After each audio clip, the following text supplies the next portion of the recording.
So hello and welcome to the 2024 UCI Esports Cycling World Championships. It's the public qualifiers. It's number 3 of 3. Last chance to get in there. My name is Matt Payne. I'm going to be taking you through all of our qualifiers option with Emma Martin. Emma, great to be in the studio. And number 3. I know. It's been fantastic so far watching the riders putting down the times and pace to qualify. Can't wait for number 3. This is it. This is the last one. And let's have a little think about what's coming up. We've got 2 stages to race, 2 of the stages which will be part of the World Championships finals, and we've got our sprint stage and we have our all-out stage. We'll go into some detail in a moment.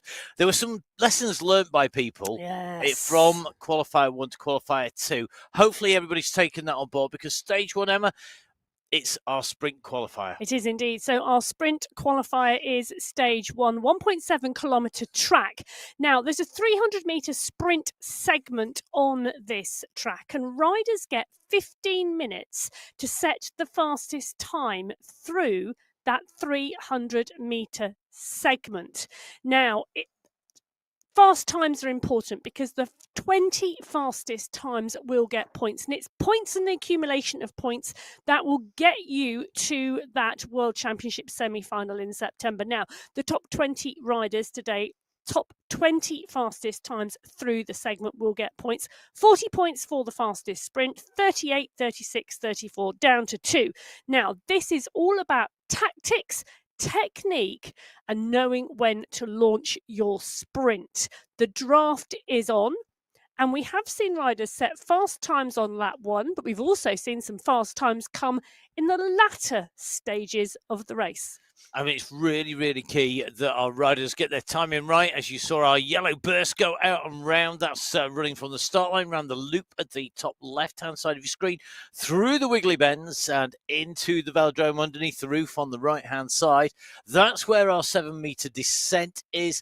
That's where you run into our 300 metres, and that's where you've got to be building pace and building speed. So really, really critical. Well, it is, and speed is critical, and dropping into that sprint, absolutely crucial. But you've also got to save enough energy, because there are 80 points on offer on stage 2.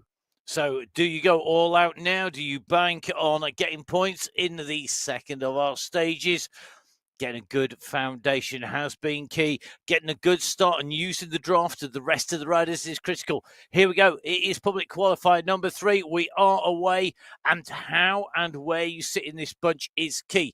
Now, we have watched with varying different tactics, with varying different amounts of belief or disbelief at the tactics being used in our qualifiers, because the draft is so key. You need a big group in front. If you are on the very front, you will not get any draft. You are breaking through the wind. You need to be sat at the bigger bunch.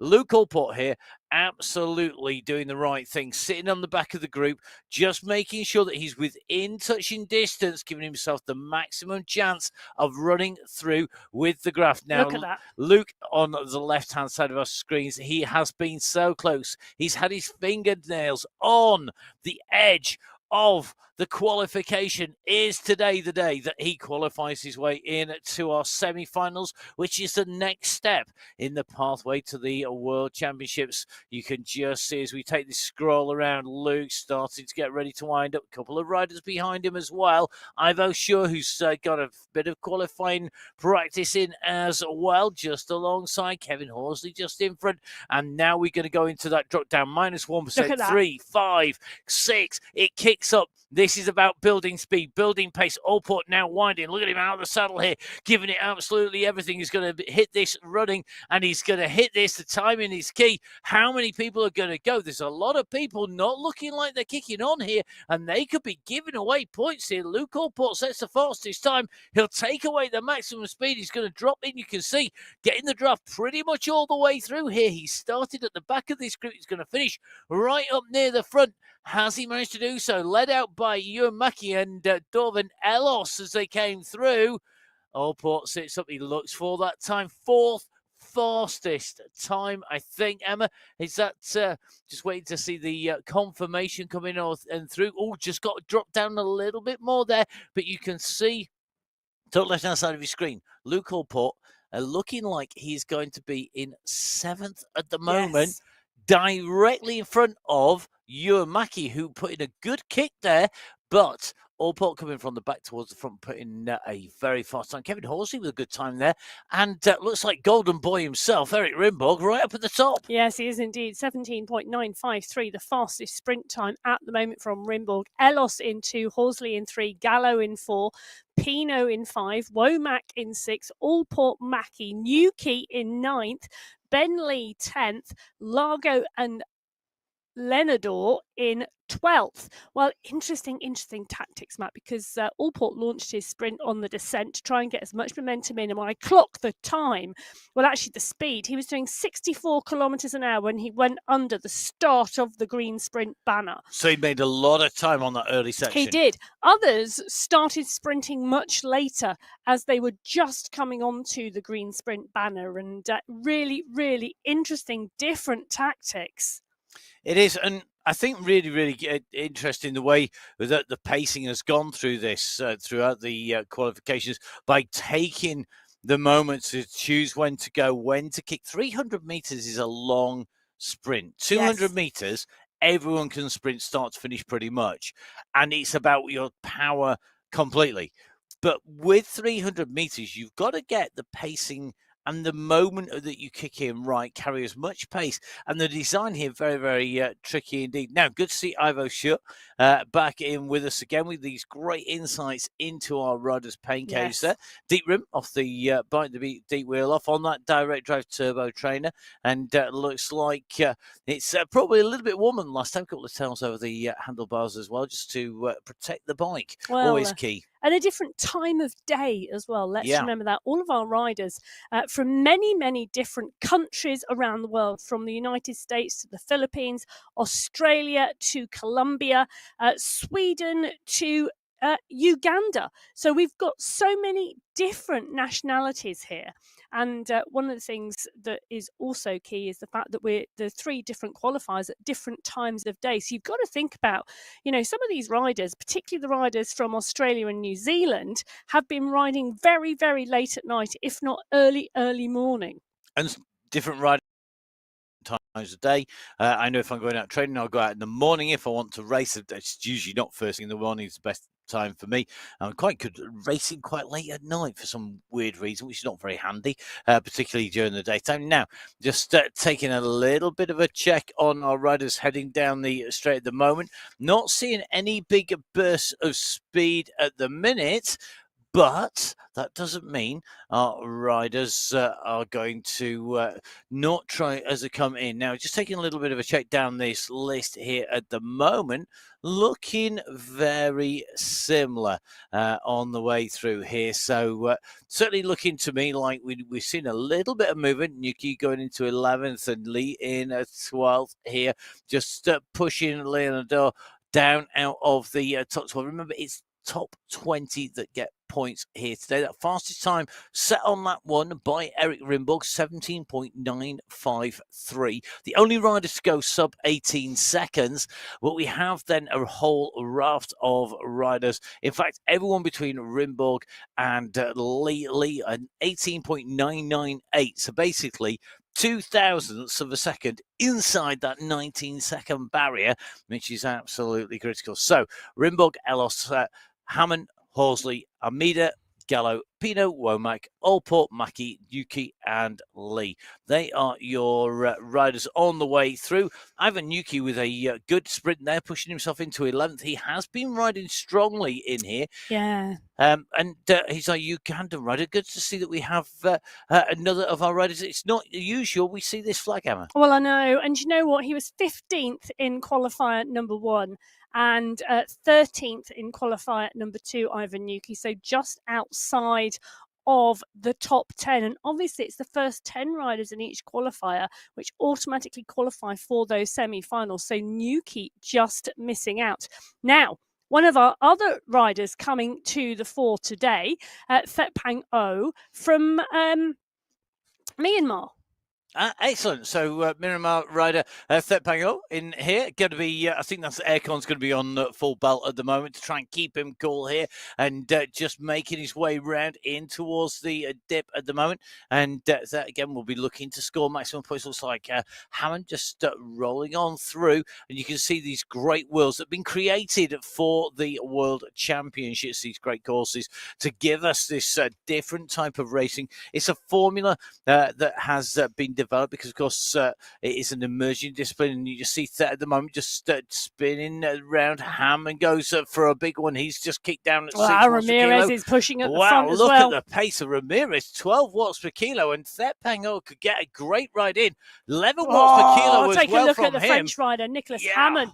15 watts per kilo, I saw, absolutely nailing that, the rider from France was. And this is all about qualifying. It's all about pushing to get the maximum points. But then what are you going to do? How far up can you move by putting in all the extra effort? Every time you make an effort, you're burning matches, you're burning fuel, you're using up that critter, you're using the anaerobic stores up. And we've got to remember, this is just stage 1 of 2. We're over halfway through the 15-minute window. And it's a bit like Formula One. If you watch the Formula One from Yas Marina down in Abu Dhabi, you'll have seen in that qualifying window, it's about getting your fastest lap time in. In this case, it's about getting your fastest sprint time in, and plenty of opportunities to do that in a 15-minute window. So you've got to be really smart about where, how, and when you put in that effort. Well, Nicholas Hammond moving himself up into 3rd place with that effort, Matt. So Rinborg in 1, Elos in 2, Hammond in 3, Horsley in 4, Almeida in 5, Gallo 6, Pino 7, Womack 8, Allport 9th, and Mackie now 10th. Ewan Mackey's, that's an interesting one because he's down in 10th position. He's a good esports rider, he's a good sprinter, and he's a rider who also can climb. So definitely going to be a danger man, I think, when we come into stage number 2, which is the 3rd of the World Championship stages. Now, just in with Leonard, when he put down his time, he was inside the top 10 on lap number 1. Unfortunately for him, other people have gone quicker. Well, there you go. It is indeed one of those issues, isn't it? So other people do go quicker, and that's the whole joy of this stage, because you just don't know what's going to happen. You cannot make an assumption that that fast first lap is going to give the fastest times and they're going to stand. You could have yourself comfortably in the top 10 and see yourself slip down in the points, and then there really is that thinking on the hoof. There's that thinking about, do I go again, or do I conserve my energy for the next stage and target the points there? We have seen some.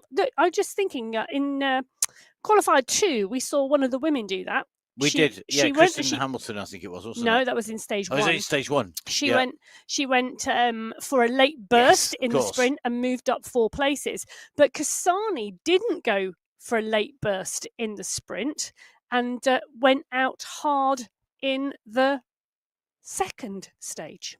Indeed, and that is what propelled her up into that qualifying position. Now, you can see a number of riders just stopping to the side of the track. There's nothing to say the riders have to keep on rolling round, and that is really, really key here. So you can just see David Yan on the left-hand side of our screen with Ben Lee on the right-hand side of our screen here. So David just sat at the side, just going to pick himself up a little bit of pace here. Meanwhile, Ben Lee just coming round in towards the velodrome, into this drop down. You can see that gradient down there. Now, you really want a rider to follow, and this is getting harder and harder with more and more riders just cruising around at the moment. There's a fair group behind, should Ben Lee have decided to wait, he could have jumped onto the back of that group, but he hasn't, and he's going for it on his own. David Yan, there he is, waving happily to us, spinning his legs out, waiting for the next stage, I think, as he waits to see also what the other riders choose to do. So he's just cruising there. It's looking pretty red in the face. It's pretty warm. He's from the Netherlands, or is it from France? I'm just going to have a double check on the flag. Which way round are the red, white, and blue stripes? So that way round. It's from France. It's from France. So basically, Honestly. red, white, and blue stripes horizontally are the Netherlands. Red, white, and blue stripes vertically, or blue, white, and red, technically, is the French one. And it is hot, hot, hot in France today. It's currently about 37 degrees, 39 degrees in the shade in France. And he hasn't got a huge amount of shade, but hopefully he's got a bit of breeze blowing beside him here. Now, just coming past just see the riders starting to roll over the top. Now, Leonard Greg Cadabona has been an interesting rider to watch. He's been putting in some quicker and quicker times through some of our qualifiers, but choosing the moment is key. Is yet to sprint. Is he saving everything for stage 2, which is the World Championship stage 3? I think he might be, because at the moment he is at the bottom of the table with no points. Okay, so he's either not sprinted or he's just got the slowest time. No. From his watts per kilo, I can tell you he has not sprinted. Okay, so Emma keeping a check on the watts per kilo. So that is the power to weight ratio of the riders. And if your rider puts in a sprint, then that will go right up. Now, Luke Allport, we saw putting in that massive effort at the start of the session, at the start of that time session. And you can just see pulling to one side there, 1 minute 50 at the moment on the clocks, and that certainly means that we are going to see riders now just starting to ease down because time is running out. Remember, to get through here, it's a 20-second burst pretty much to get through, just under 20 seconds. Now, Elos on his way into the velodrome at the moment, looking like as he comes round about to hit that dip. Not many people around him, just watching Eric Rimbaud behind 0.9 watts per kilo, 0.4 watts per kilo, Kevin Horsley, Sanchez Hammond, both sub 2. Pino just went through the line just over 4, but this is now, for me, about do you try and put an effort in now, knowing what's coming, to maybe move up one place and score 2 extra points? Well, and that really is what these riders need to think about. And there's a big group coming round, but that will be the last opportunity because there's only 50 seconds on the clock now. We know the sprint takes around 20 of those, so you've not got to be far out if you are going to line yourself up. But I think most of our riders here look as though they are just spinning their legs down and waiting for stage 2. So, 30 seconds on the clock left. Francis Pino on our screens just spinning his legs over here as he makes his way around this banking at the moment at the top of the climb. The time is ticking away, 23 seconds. Rimbaud is going to come in. He is the rider with the fastest time so far. You can see he's wearing that green skin suit leading that sprint competition as he rolls through. The clock is ticking down, and as those last few seconds elapse, it's going to be Eric Rimbaud who's going to score maximum points on the 2024 UCI Esports Cycling World Championship Public Qualifier 3, stage number 1. Yeah, it is indeed. So that is it. The clock is at 0. The 15 minutes are over for our riders to set their fastest time through the segment, that 300-metre segment on the 1.7 kilometre course here. A lot of riders taking the opportunity on lap 1 to set that fastest time. Okay, so remember, the results on your screens are live at the moment. Verification for all of our riders. It's not just the top 5 or so. It's every single rider being checked and making sure that they are fitting in with the rules and following those. So Rimbaud right at the top there. Maximum points, 40 points. Great way to kick off his campaign. Elos, 38. Hammond, 36. Horsley 34, Almeida 32, and Gallo rounding out the 30 or 30 plus point score. Below him, Pino, Allport, Womack and Mackie all scoring good points there. Yeah. And that is a good score because, again, that's in the bank for them, isn't it? Behind Bentley, I have a new key in there in 11th and 12th place. Rodriguez, Largo and Lenador, 13th, 14th and 15th, all scoring more than 10 points in the qualification in stage 1. Then Ramirez, Treschau, David, Demanuan and Bedoya, again, all scoring points this time down below 10 points. But we have seen the boundary. Remember, in qualification, top 10 riders go through. We've seen the battle between 8th, 9th, 10th, 11th, and 12th places be decided by 2 points, by 3 points, by 4 points. It's absolutely critical for these riders that they get as many points as they can. Now, Emma, some take homes from you. We've done our public qualifiers. What sort of lessons have you got? I've got a few take homes from our public qualifiers now, from stage 1 that I would take home now if it was me going to be doing this into our finals. My biggest take home: understand and learn the technique of sprinting and how to utilize the draft. Yeah, go to the back of the group at the start of the first lap, sprint like Billy-O. That's the word I was looking for. Thank you.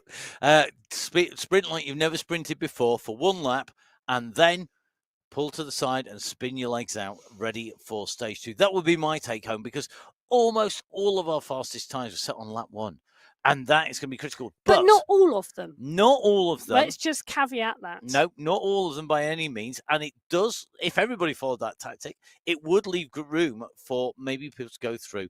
And one of the things we're not seeing in the public qualifiers, we're not seeing nations in there. So if you have 5 riders from the UAE out and racing, then you could legitimately put a train together and motor your way in and through. So if it was myself, Matt Payne, and Emma Martin, who's here bringing you the coverage, then what we would be doing, we would be trying to get a few more people on that train, and then we'd be leading it out for whoever's the best sprinter at the back. Would that be you, Emma? Well, the question would be, there are 4 riders for GB in this open qualifier. We're not seeing those types of tactics, but then let's remember, this is an individual qualifier, and whilst it would be lovely to have one of your friends or co-riders on and qualified, you want to qualify as well. You do, but maybe it's a case of whoever's the best sprinter gives them the chance to get the biggest points. And remember, of course, if your nation is taking away the sprint points at the top, that means they're not going to somebody else. Well, that is very true. But what you really want to do, the ideal scenario, is to lead out your sprinter, but then still finish 2nd, 3rd, and 4th in terms of times. We will have to see if those sprint tactics are going to be playing any part when we move on to our semi-finals. The semi-finals is the next step in the qualification. Now, Emma, we've got 10 riders up at the top of the standings at the moment in stage 1. We've got 20 riders scored points. We've had 2 qualification rounds already. So who's already in there, subject to verification? So the initial verifications have been done. They are blue ticked, the results on the website. So from the first public open qualifier, the top 10 riders that will automatically qualify for the semi-finals: Matthias Vanhey, Yunze Honda, Ika Morel, Andrew Downey, Wouter Clays, Tom Corrigan, John Brune, Josh Power, Burke Kayan, and Seb Dvert.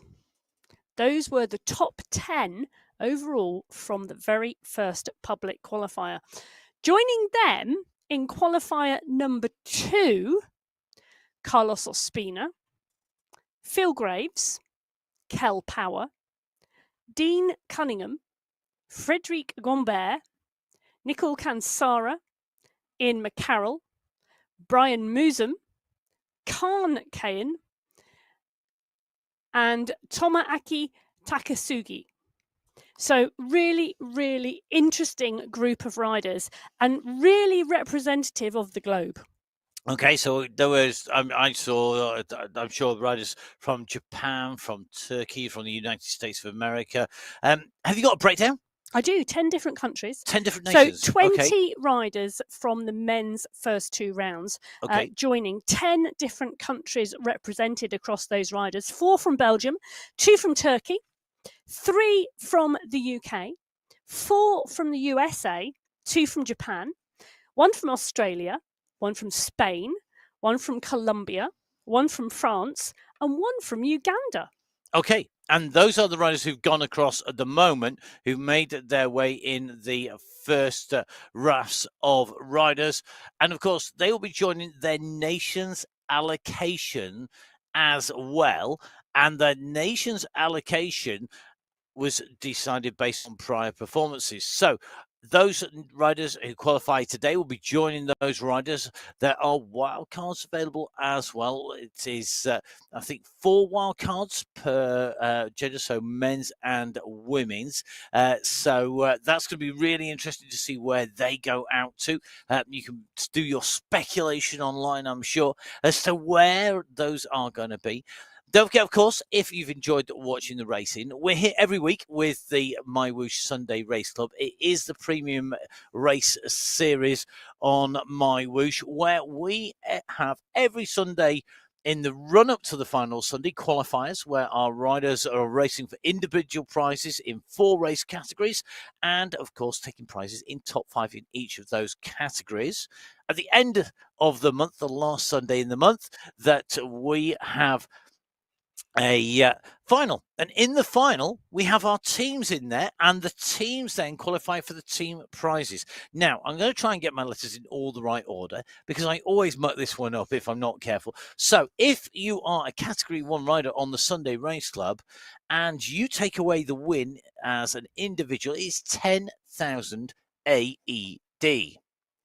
If you take away the winning team at the end of the month on the MyWhoosh Sunday Race Club, the winning team wins 50,000 AED. Now, you can go on to many online options to work out what 50,000 AED or 10,000 AED is. We also have, on occasion in the Sunday Race Club coverage, the latest equivalent in different denominations, which includes from all around the globe. Now, I think Luke Allport was our, Eric Rimborg was our fastest rider through, wasn't he? So he would operate in euros, I would imagine, in Sweden. Or is it Swedish krona? I think it's Swedish krona. Yes, he is indeed. Swedish krona, 10,000 AED, 28,642 Swedish krona. So if Eric could win that, that would be a very nice payday. Individually, 50,000 AED is quite a sum. And Carl Suspina was the man who qualified by putting in the maximum sprint points in qualifier number 2 in the men's, and then continued onwards. He's from Spain, if I remember correctly. And that means that he is somewhere in euros, I think. I can do it in euros. Oh, there we go. So bear with me 1 minute. 50,000 AED in euros is... 12,463. Excellent. And that shows you that if you want to come and ride on the Sunday Race Club, then it's great to jump on board. You can download the app. That's on iOS, on Windows, and on Android. And don't forget that wherever you are in the world, you can jump on board. Please do so. We are going to be racing this Sunday. That is tomorrow, if you're watching live at the moment. And we have an epic coming up. Oh, we do. We have an epic. It is an epic of scale, not just for the commentary teams and the production teams, but for our riders particularly. Because, Emma, we are going on to... Do you know what it is? Go on. It's what we call a Marmite course. A Marmite course. For those of you who are aware of what the English product Marmite is, people either love it or hate it. Yep. And I think that is going to be the nature of the course on the Sunday Race Club tomorrow. There's a little bit of split opinion, I think, amongst the riders and racers, but they're going to be lining up and they are going to be giving it their all. They are, because we are going to go to the endurance climb. Now, the women are going to do 35 kilometres as normal on the Sunday Race Club, and the men are going to do 45 kilometres. But those bigger distances are going to be matched by the ascent. Go on to mywhoosh.com, go on to events, onto the premium events, and you'll see the Sunday Race Club. It gives you all of the details of whatever course we're going to be using, the way to enter.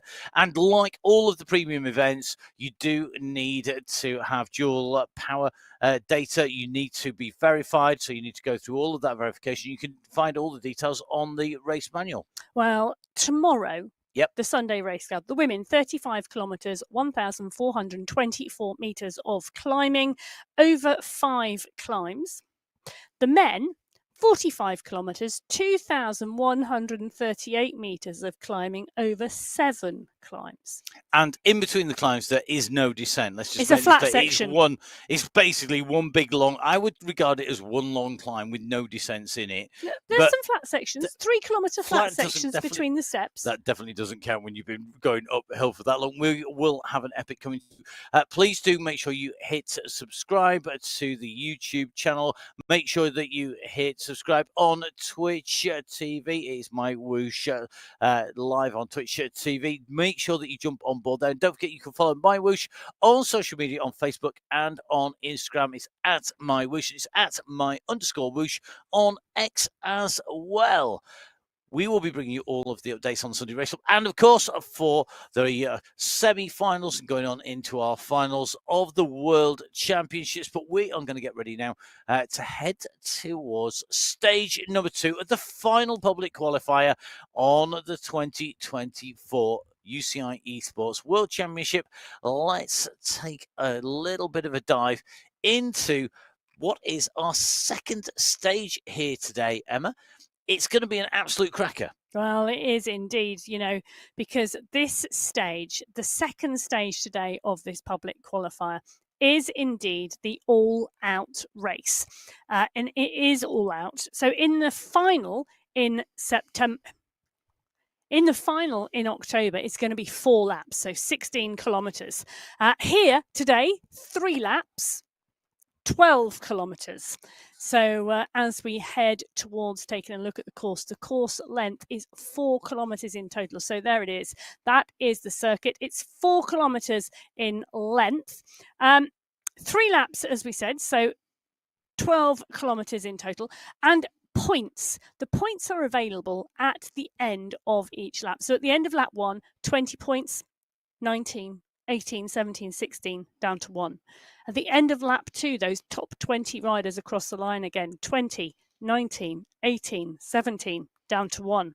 But on lap 3, the first 20 riders across the line get double points. So 40 points, 38 points, 37 points, down to 2. The points for those 3 laps are added together to give the overall result from this stage. They then will be added to the points from stage 1, and we will have our top 10 finishers on those cumulative points today. And as you look at the map at the moment on the centre, you just see the red line diving round 3 times there. The start-finish line, where you saw our red line just dive off the screen there, that is our start-finish. It's a downhill start. We then drop down around the left-hand side of the circuit. We're going in a clockwise direction for those of you old enough to have analog hands on your watch, not digital. We then move across from left to right on the top of your screen. That has got a hill in the middle of it. We then roll around back to where our start line is. And the start line is right on top of the nastiest hill on the circuit, albeit not very long. The riders have got to get this right. This is the final stage of our public qualifiers for the 2024 UCI Esports Cycling World Championships. Who will make it? Who will be the last 10 riders to get automatic qualification in to those semi-finals? We're in with Eric Rimborg, the man who scored maximum points in stage 1.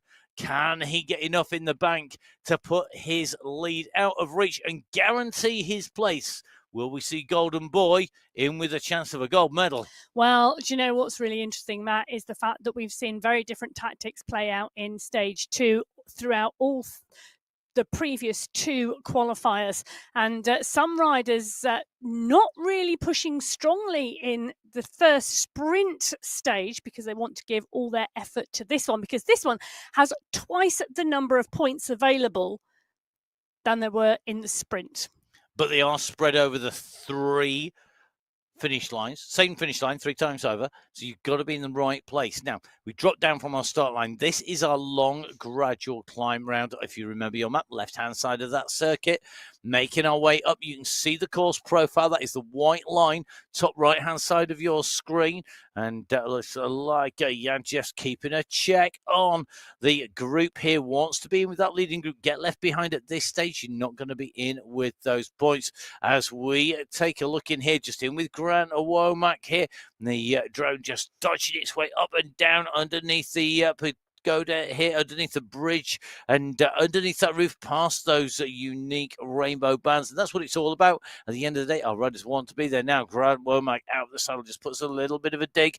The gradient eases off just around the turn, and then we go into the steep kicker midway around the circuit. Yeah. This is selection point number 1 coming up once we've done this little bit of a leveling out. That's quite correct, Matt. We're going to level out here, and then it is going to kick, and it gets very, very steep.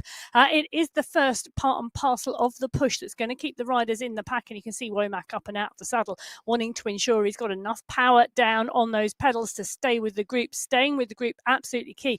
And I can see Cadabona putting in around 6-7 watts per kilo. Batty is up there as well. This should suit him, this course.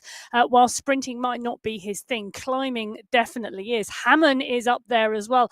And you can see the stretch now coming on the group. We've got 1 or 2 riders dropped off the back. So interesting to see. Ben Lee is the rider in trouble at the moment. He really needs to push. He does. He'll want to move himself back up in to this group. Over the top we go. So any gaps now will be reinforced. They'll be stretched out. Anyone on the front is going to be continuing to push to open the gap up. Franklin Almeida in with this leading group, rolls down in here. So he's in the right place at the right time. And 2 or 3 riders now starting to be distanced. And that means that they are under pressure. They've got to get back, and they've got to get back before we hit the base of the climb. We're at 1.9k, nearly 2k, so nearly halfway around lap number 1 of stage 2, and you can see the pressure on Grant Womack, on Carlos Sanchez here. They can't afford to be distanced, and if you look at the bottom left-hand side of your screen, each of those yellow discs represents a rider. The rider we're in with is the one with the little black triangle, the arrow pointing up. The leading group are just starting to stretch out here. Sanchez can't make the junction. Looks like Womack's going to have to push. Allport, though, in the right place. Well, Allport is in the right place, because let's remember it's the top 20 riders across the line. So the first 20 riders across the line score points each lap. So Rodriguez, Hammond, Cadabona is up there. So is Mackie and Treshout. Allport right up here too, paying really close attention to this group. And you can see on the top right-hand corner of your screen the descent that these riders are on at the moment. They're going to drop right down to the base of that climb. That lap banner is pretty much at the top. It is just rolling over the top. You hit the top, you roll over just enough to send your legs into jelly, and then you're in trouble. So here we go, just on the roll down. They've got to keep the pressure on. Womack trying to come back here, 6 watts per kilo. He's burning a lot of energy, but he may well make the back of this group before they hit the base of the climb. They're going to come round underneath the archway here. This is a big move. This is going to push him back into contention. As Emma said, 20 riders going to get points. Here we go, round the right-hand sweeping turn here. Good move by Womack to get back in touch with the riders. It's flat at the moment. We turn left and it goes up. Boy, does it go up. The UCI gantry over the top. That's the point at which those allocation of points goes out. That is the key part. So round the left-hand turn, it starts to get steep. Here we go. Rimborg right in contention with Hammond right on the front with Elos, who is up there in the sprint. Who is going to put in a climbing attack here, because this is where it's going skywards. 10% plus, and Cadabona at the moment is leading them up here, but he's got to come around that left-hand turn. They've still got a fair way to go, 300 meters. Well, 300 meters to go, and it's Gallo now on the front. Batty is there as well. So now Batty really putting in a great performance. Fantastic climbing from him. Nicholas Hammond, who was 3rd in the sprint, also right up here, now moving into 2nd place. He's treating this like a sprint. Gallo, Mackie, Nuki is up here. So is Elos, Rinborg and Horsley. These riders pushing on. Now, this is where we are going to start to see gaps go. And those gaps you have to be watchful, because they could last for the rest of this event. So underneath the banner, the riders go. Gallo goes through with Hammond, Batty, Mackie, Nuki, Elos, Rimbuck, Horsley. They're going to go over the top. What will happen to the group? There's a big, long line of riders behind. And remember, the points don't come back out again for another 4K. Niall Batty at the moment. He's going to do a little bit of recovery here, but he can't afford to get dropped too far back. Grant Womack, who got right onto the group. He's not the last rider by any means on the road, but he has got gaps in front and gaps behind. He's going to be looking to score points. So the points run down to 20th. And at the moment, he's in 16th place by my reckoning. That means there are still plenty of points up for grabs for those riders behind, but they've got to be there. And let's say, last time we saw Grant Womack, he was in 18th position. So he's picked up 2 points, good riding. two places on that climb. So great riding from him to score as many points as he can. But at the end of lap 1, Wangallo picks up the most points. He goes across the line first, 20 points. Nicholas Hammond in 2, scoring 19. Niall Batty in 3, 18. Ewan Mackey in 4, 17. Ivan Nuki is there in 5th. In 6th, it's Dorvan Ellos. In 7th, it's Kevin Horsley. In 8th, it's Eric Rinbold. Luke Allport rounds 9th place. And Adam Treschel rounds out the top 10. And remember, 10 is the magic number. It's not 3, it's 10. But 10 is the magic number. 20 score points, Matt. So there are still riders scoring points at the moment on lap 1. And you just don't know what is going to happen. So here we go. These are the allocated points behind. Everyone through who's going to pick up points at the end of lap 1. Ivo Sure taking away 10. Franklin Almeida taking 9. Alan Rodriguez taking 8. Pablo de Manuel taking 7. Leonard Canabona taking 6. Grant Womack taking 5. Carlos Sanchez 4. Carlos Ramirez 3. Ben Lee 2. And Geronimo Bedoya taking away 1 point at the end of lap number 1. They will be added to the points that the riders scored on stage 1. And at the moment, Ivan Nuki, who's out of the sunlight, you just see he's down there in the Abu Dhabi Cycling Club, one of the riders we saw in action in the GCC Championship. That's the Gulf Cooperation Council stage race. He's back in action once again. Good to see Ivan. It's again just getting lots of racing miles in a regular on the Sunday Race Club. And don't forget, of course, we've also got the classics. This is a great performance by Ivan Nuki. He's alongside now Ewan Mackey, Niall Batty, Wangallo. Nicholas Hammond is there. Dorvin Ellos only 1 second back. It's looking like we may see a leading group of 6 riders and then a gap back to Rinborg and Allport. So great job by Nuki to get into this group. And you can see the effort on his face, written all over his face, that it's taken to get into this leading group of 6. I'd say so that's where you want to be, because even if you're a 6th, you're still picking up big points each and every time on the way through. A little bit further back, we're just in with Ben Lee. He's just looking to pick up riders here. He could get Canabona here, I think. He's going to go flying past Canabona. He's after Ramirez next. He's the rider in 17th position, but these riders can't hang about. And remember, this is lap 2 of 3 of stage 2. So this is heading towards the halfway distance of this stage. That comes at 6 kilometers, another 300 meters. Bentley at the moment scoring points. Will it be enough to propel him into the top 10? At the moment, subject to a lot of maths, which is never my strong point, as everybody knows, he's currently sitting in, I think, 12th place overall.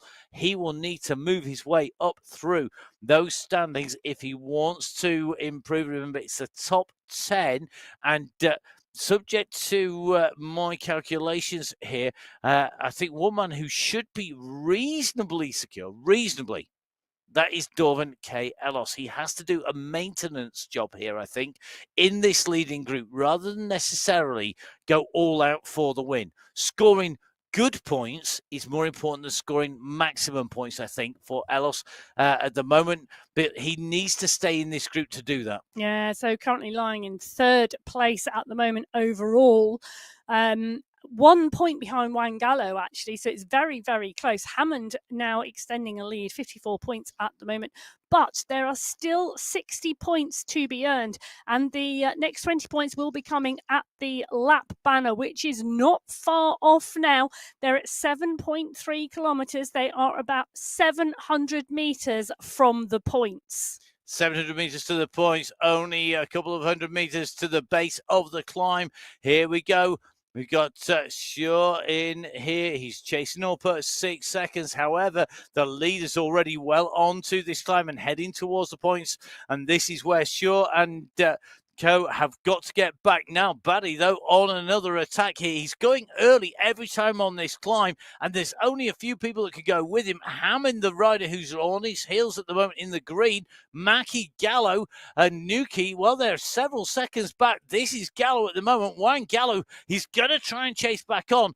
Then it's almost as important not to get dropped as it is to score points at the moment, because we've got double points on the last time underneath the gantry in front of the riders at the moment. So there's go over the top. I think Hammond is going to extend his lead at the top of the standings. Mackey's going to go over in second place. Batty in 3 and Gallo in 4. Behind, it's all sorts of frantic as these riders try not to get dropped, to be distanced and drop back into that big chasing group behind. Well, the French rider riding really, really strongly at the moment. A young rider just come out of the under-23 category. So really good to see him pushing on. But, you know, here we are with Rimborg, Elos, Almeida, Alport, all really, really close to each other at the moment. So Rimborg's gone over the line in 7th. Almeida's going to go over the line in 8th. Allport looks like he's going to go over the line in 10th, because Ivo Sur just pips him for those points on the line. This is going to be so close. And Luke Allport, just for anybody who hasn't watched Qualifiers 2 and 1, has been battling to get in there, as has Eric Rimbaud. They've both been so close time and time again. Let's see if they can do it this time. Allport picking up 11 points in 10th position as they went over the line at the end of lap 2. So Hammond in 1, Mackie in 2, Batty in 3, Gallo in 4, Nuki in 5, Elos in 6, Rimborg in 7, Almeida in 8, Shaw in 9, and Luke Allport in 10th position. Now, all the points that you can see on the right-hand side from 20 down to 11 will be added to these riders' totals. Hammond will extend his lead at the top. As they go through, as you can see at the moment, we've only got just the top 10 through. Nobody else has gone through at the moment. That is how much damage has been done. Let's see how those points add up. At the moment, Hammond is looking good. His gap, though, you think it's secure? Oh, no, it's not. Oh, look, they're not that far behind. You know, you and Mackie 4 seconds back. Batty 8 seconds back. Gallo 9. Nuki is there as well as Elos. Rimborg now a little bit further back. And Luke Allport starting to make gains again. Well, let's take a look, shall we, at the results at the moment. So, on the last lap, those 20 points went to Hammond, 19 to Mackie, Batty, Gallo, Nuki, Elos, Rimborg, Almeida, Sur, Allport, Tresho, Horsley, Womack. Take a look what it's done to the overall, Matt. Look at this. Hammond has got a 7-point for all this attacking on the front. He's only got 7-point lead at the front. Elos 68 points behind. Hammond 75. 67, only 1 point further back is Gallo. Tied on points with Rimborg in 3rd and 4th places. Mackie at the moment, he's hemorrhaged a few points there because he's 9 points down, and behind them in 9th, 10th, 11th places, Luke Allport in 9th, Womack in 10th, Buddy in 11th. There is not a lot separating these riders, particularly around the 10th, 11th, and 12th places. It's going to be absolutely key. Now, the man in the Arkea Samsic jersey there on the left-hand side of your screen is our race leader in stage 2. He's also our points leader. He's in the prime spot to qualify. But remember, there are 40 points on offer. If he wasn't to score any points here, there are, I make it, 10 riders within 40 points of him at the moment. And that is going to be absolutely critical. Can he stay clear? Can he keep himself in position? We'll have to see. really hard at the moment. So pushing really hard. Nicholas Hammond, the Frenchman, doing a storming job on this course at the moment. Ben Lee further down the road, he is pushing and just going to start to pull in riders ahead of him now. 17th place on the road at the moment. Every single place he can make scores him more points, and that is what he is looking for. He's looking for good points. Carlos Sanchez is now in his sights, 15th place. So can Ben Lee push on and pick up those points? He needs to. He's above Sanchez at the moment in the overall points competition. Ben Lee wants to pull back Sanchez. He doesn't want to give away points to him. He needs to pull back Ramirez in front. He's currently sitting in 15th place, but there are single-digit points between these riders. Now, this race is 12 kilometers long. You can see we've covered 11.2K. 800 now, 700 meters as Hammond really blasts up the road here. 13 seconds clear, 12 seconds clear of the riders behind. It's just showing a little, and this is the group behind Mackie, Batty, and Gallo. Batty at the moment, 11th place overall. He is going to move up. How far can he move? Who will he be pushing down? That is more the question. Because if he can push down, if he can score big points here, he needs to stay with this group. He's been smart riding at the moment. Gallo at the moment is in 3rd place. He should be secure, but no guarantees on the maths here. That's for sure if you're watching live. Ewan Mackie at the moment in 5th place. He's on 58 points. If he was to drop 8, it would put him in and around the top 8 or 9 riders and into the danger zone. Well, he has to move. The push is coming, and the push is coming now. Ewan Mackie, Gallo, Hammond, Batty. This is going up to the finish, and Hammond, I think, is going to be the first rider to get there. But the push is on all the way down the peloton because everybody wants the points. Ivo Sir is putting in a last-minute surge towards the back wheel of Rinborg. Allport and Almeida are the riders behind. These riders are pushing for everything at the moment. They're pushing for a place in the World Championship semi-final as Juan Gallo looks like he's going to follow Hammond over the top at the end of lap 3. Well, actually, he's not. Hammond has blown. Gallo and Mackie go over before Hammond. So Hammond has blown from that early attack. Juan Gallo picks up the 40 points. We said anything could happen. He blew his socks off there. Those wheels well truly rolled off there. Hammond lost a lot of his points. So Gallo closed the gap down. And that is going to be absolutely critical. And it looks like Nuki putting in a good ride there. That should have done enough, but we'll have to see what's happening behind Elos at the moment and really needs to score some points. He will want to move up through here. Batty scored good points in 4th place. Rimborg is going to be looking to see, has he done enough? Has Luke Allport done enough? It's going to be about these final positions. Ivo Sure at the moment, well, he came in to lap number 3 in 16th place, but he's going to score big here because he is going to come across the line, I think, in 10th place here. 9th place, sorry, he goes in behind Franklin Almeida. Oh, my goodness, it is going to be tight at the top. Juan Gallo confirmed as taking the victory on the line, getting those double points, 40 points, followed by Mackie, then Hammond, Batty, Nuki, Rimborg, and Elos. Obviously, these are live results, and we're watching the race unfold in front of us on the right-hand side of your screen as Luke Allport goes through for 11th place. So let's refresh and see where we are. So Elos 7th, Almeida 8th, Sur 9th, Treschau in 10th. We saw Allport go over the line in 11th. This is Womack and Ramirez battling it out at the moment. Let's see how they scored or who is going to be there. They come over the top. You can see just how hard they've been working. The power comes off. Your top 10 in the lap done. Look at this. Alan Rodriguez at the moment out of the saddle sprinting in. He's got 100 meters to go. You can see that banner. And this is where he knows he's got to try and stay clear of Pablo de Manuel. And the seconds won't count. He just needs to stay in front of the rider behind to score those points. And riding smart is just as key as riding strongly in the Esports World Championship races. Well, I'm taking a great big sigh because I'm looking at how close this racing was. This is the stage standing. So the 3 laps have been added together. The rider with the most points at the end of those 3 laps is Juan Gallo, 77 points. Nicholas Hammond in 2, 75 points. Just 1 point clear of Ewan Mackey in 3. Now Batty picks up 70 points. Ivan Nuki, 64.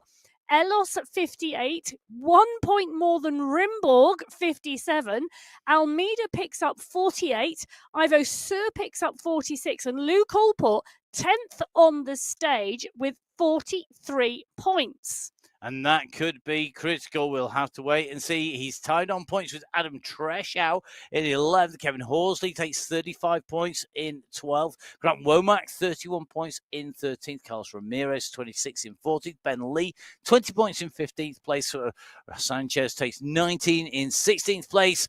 Rodriguez, 14 in 17th place. Emmanuel, 10 in 18th place. And Cadabona takes 8 points in 19th place, and Geronimo Bedoya takes 1 point, and he is the last point scorer. Now, the overall qualifiers, remember, in terms of the overall, it is 10 riders to count.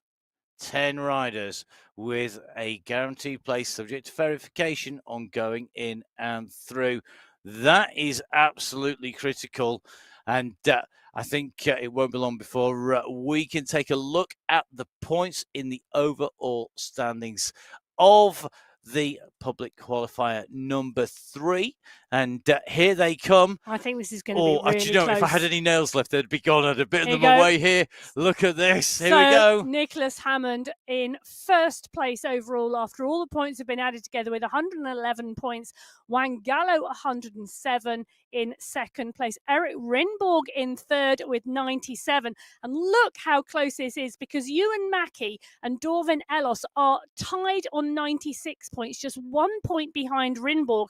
Ivan Nuki on 82 points in sixth.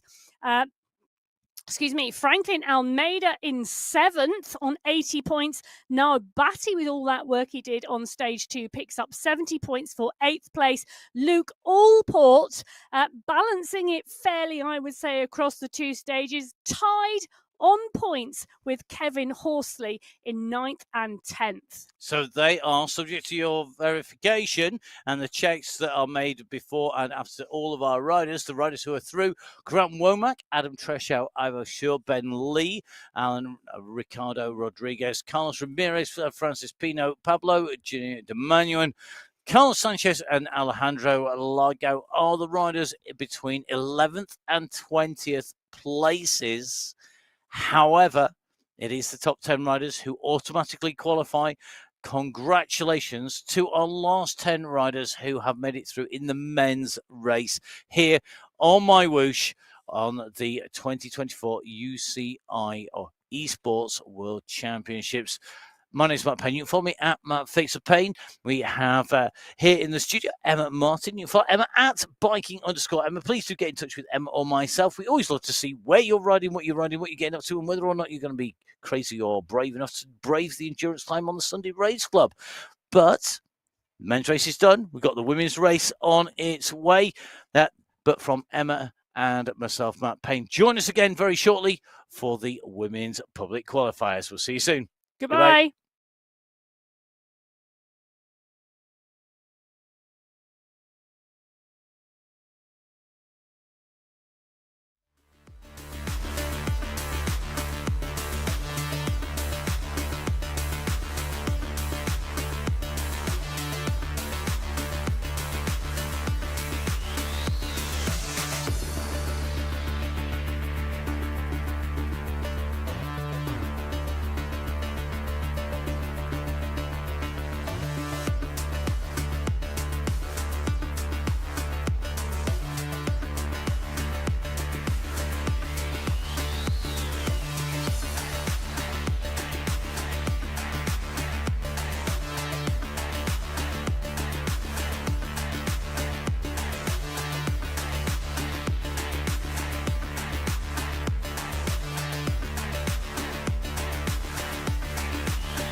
So hello and welcome back to the 2024 UCI Cycling Esports World Championships. This is our public qualifiers that take our riders through to the semi-finals. My name is Matt Payne. I'm here in the studio with Emma Martin. Emma. It's the very last of our public qualifiers. I'm I kind know. of sad about that, I but know. excited at the same time. 3 men's races so far and 2 women's. This is the final public open qualifier for that place in the World Championship semi-final on September 6th. Excellent. I was giving a pause there for drama. Dramatic effect. It doesn't need much more drama. Now, if you've not watched the previous qualifiers, don't forget you can go back and watch those. Just click on to the YouTube channel for MyWhoosh. MyWhoosh, of course, the UCI partner for 2024, 25, 26. This is stage 1 of 2 stages for our women. So 2 stages today for this qualifying race. Stage 1 is a 1.7 kilometre course and it has a 300 metre sprint segment on it. Now, riders have 15 minutes on this course to try and set the fastest time through the segment. You can see our riders lined up and ready to go. But the top 20 riders setting the fastest time through that segment will get points today. 40 points, 38 points, 36, down to 2 points for the top 20. Now, the draft is on, Matt, and that will make a difference to how these riders technically and tactically ride this sprint. Or it should do.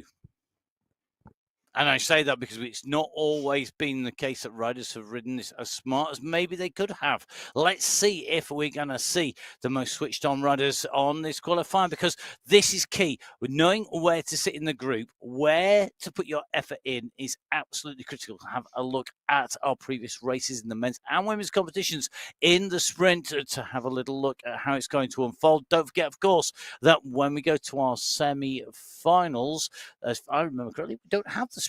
We are going to do our 2 road stages, and that means that the next time these riders will be racing this will be in the 15 minutes of the World Championship finals if they make it live in Abu Dhabi, which I cannot wait for.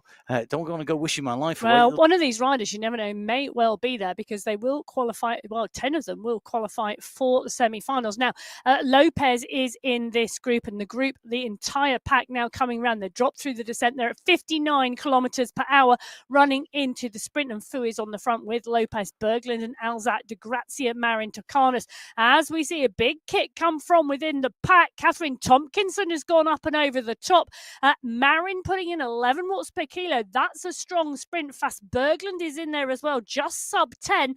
There's some great numbers coming out here from these women on the first lap. And they're coming through as a pack, and so that draft will be helping everybody. Elena Lopez out the saddle, sprinting in real life on the left of your screen. She goes through the line there in 6th position, scores big points, but not as big as Katie Bago. The live results, top left-hand side of the main screen there. And as you can see, this is a live result. So they've gone through the first 8 riders shown on there. That's Bago, Alze, Marin, Fu, Tompkinson, Lopez, and Berglund with Tokarnas going in. And you can see it constantly updating. Gina De Grazia in 10th place, just behind her countrywoman Carla Lenore. And looks like Lindsay Burgess in 11th, Alexandra Knowles, another of our Sunday Race Club regulars, in 12th place at the moment, but all scoring points. But Katie Bago, big sprint there, and she came from the back of the pack. 0.2 of a second quicker, 2 point whatever it is. I'm not even going to attempt to do the maths. 2.3. So that is quick, 0.23 of a second quicker. So Bago, the leader in the house at the moment. She's the rider who wears the green skin suit, the fastest rider. And Katie Bago, the rider at the top of those standings. Will she now rest? You just see Elena Lopez on the left-hand side of your screen, who's ticking around just in front of Bago. But I think there'll be a few riders thinking, well, how close am I? How close am I on time? How much effort did I put in? And how much faster can I go? And what's the reward? So how much energy versus how much reward? Is it 2 points, 6 points, 10 points different? Well, and how tired will it make your legs, bearing in mind that there is a second stage to this qualification race? Well, Catherine Tompkinson is on our screens at the moment. We know she can sprint, and she's currently lying in 5th position. That's giving her 32 points at the moment from this stage. Now, the question is, will she go again? And if she does, when will that be? Putting down just a sub 600 watts to put that time in. Average watts per kilo 9.5. So it's a strong sprint throughout the duration of the sprint distance. In fact, the second highest watts per kilo there. But the draft is absolutely critical, having riders to run onto. And there is an argument, isn't there, that when this group is a little bit more spread out as it is now, because you've got riders further down this straight, you can actually take some more draft from those. Well, and Lindsay Burgess is doing just that. I've just seen 13 watts per kilo from Burgess. Knowles is going as well, but Knowles has got her nose out in the wind at the moment. As you can see, the riders behind running back up onto her wheel and over the top. So Alzat and Burgess putting in a great sprint here. It's going to be interesting to see if they change in their positions. Alzat was sitting in 2nd place. Burgess was sitting outside of the top 10. And it looks like Lindsay Burgess has moved up. She has indeed. So Burgess moves up into the top 10, into 9th place with that effort. Well rewarded. Good result. And but I tell you something. Points. Highest watts per kilo out of all the sprints, which tells you that she has just worked the hardest to get that time. She has. Wow. 10.8 watts per kilo, absolutely flying, going over the 600 watt marker and putting it in a phenomenal pace. Katie Bago, in fact, the only rider who's generated more watts in that sprint to date. But of course, we are just inside the 10-minute marker. So we've got 9.5 minutes to go, which means these riders got to decide, where do they put their effort? How many times can you sprint in that 15 minutes and not degrade your performance too much in stage 2? Well, that is the $1 million question, because in stage 2, so 40 points are available for the fastest time through the sprint in stage 1. In stage 2, 80 points are available. So there are more points on offer in stage 2 than stage 1. So you do really need to think about how you balance these two stages. And Carolina Alzat will be doing that. She's currently sat in 2nd position with 38 points on the clock. So I think that's a really, really strong position. Does she need to go again? Does she need those additional 2 points? I would probably say no. Ooh, there you go. Emma's tactic would be to wait. Now, if you're a strong sprinter and can do repeated sprints, so let's say you're a regular track sprinter, you race the points race on the track or the Madison. We've just seen the track racing, really exciting at the Paris Olympics. Well, you know those track sprinters in the points race, the riders in the points race can sprint and sprint and sprint again. Now, if Alza is one of those riders who can put down 10, 15 sprints in a row, well, what's another 1 out of 3? You know, it's not huge numbers, but is that a smart move for what is potentially 2 more points? Because that is all that she can improve. 2 points to improve, to go to the top of the standings. Carolina Alzat at the moment with 38 points, Bago with 40. Yeah, well, she is indeed an Alzat. Look at that. She's going. Is she going again? Oh, she's going again, Matt. What a sprint. She's going for this again. Big kick here. Absolutely nailing this. You can see the effort on her face here. She's going for this once again. Burgess is with her, and Burgess is taking advantage of this. Burgess have moved up into 9th place. Is this a lead out here for Burgess? But I'm not sure that it is. Alza has dropped pace before the finish. Burgess goes through. She had moved into 9th place. She's, I think, just improved her performance, but not her position. Just going to do a double check on the scores here. So Carolina Alzat is sitting in the same time, didn't improve on that time. Burgess in 9th place, but I think has improved the performance, but not the position. And that's the challenge, isn't it? You know, I'm absolutely surprised that Alzat went for that sprint. That's the 3rd time that she has sprinted. Burgess does indeed improve her time, but not her position. So she still stays in 9th place. Yeah, just kicked out. It's literally a few more watts. Moves from 9.5 to 9.7 watts per kilo. Carolina Alzat there. That's we've seen multiple sprints, but you saw that the legs just said no, didn't they? Well, I mean, 200, it's 300 meters long. What was that? 50 meters, 100 meters before the line? Yeah, it was indeed. So she did indeed back off there because she didn't push all the way through. Well, she'd be pushing through. The only one rider whose time she is looking to beat is Katie Bagos, and that was set right on lap 1. In fact, we've not really seen Bago very much at all because she's riding around, I'm assuming, spinning those legs and recovering for what will be stage 2. Well, Lindsay Burgess comes round again. Catherine Tompkinson does as well. Tompkinson has a number of riders with her. Fu is there as well, just on her wheel. So those two riders together. Gina De Grazia not far back. Katie Bago, there you go, is riding round at the moment and just spinning those legs. Maximum points, nail it on the first time round, and then sit up. Spin legs out. Don't worry about what's coming up. Don't worry what's the worst that's going to happen. You drop a place or two, 4 points, but you've rested for the rest of the time. Just taking a look. Sorry, Emma. I was just going to say, and if you've got a good sprint, you know, the next stage benefits those riders who can put the power down. Because the points position is situated in the circuit in such a way that it's not necessarily a climber or a sprinter who can get the points. It's both. Yes, it is really, really well matched and well designed. So it really does play to both skill sets and make both types of riders competitive against each other. What I'd really love to see when we get to the end of the World Championships is when we look at the riders in there, has it been a sprinter or a climber who's done better?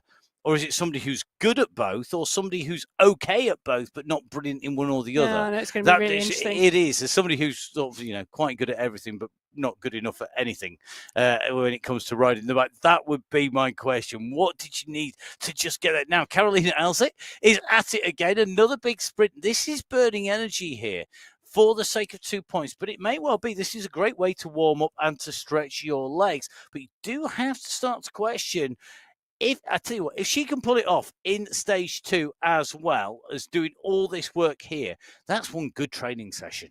Well, it is a good training session to go around 15 minutes after a warm-up and maybe do a sprint every few minutes. But I'm not sure we are going to see the best performance from her on stage 2. That would be my concern. Absolute credit to her if she proves me wrong. And it would be absolutely fantastic as we see the riders absolutely moving through. This is Gina De Grazia nailing this again. And this is a good sprint from De Grazia.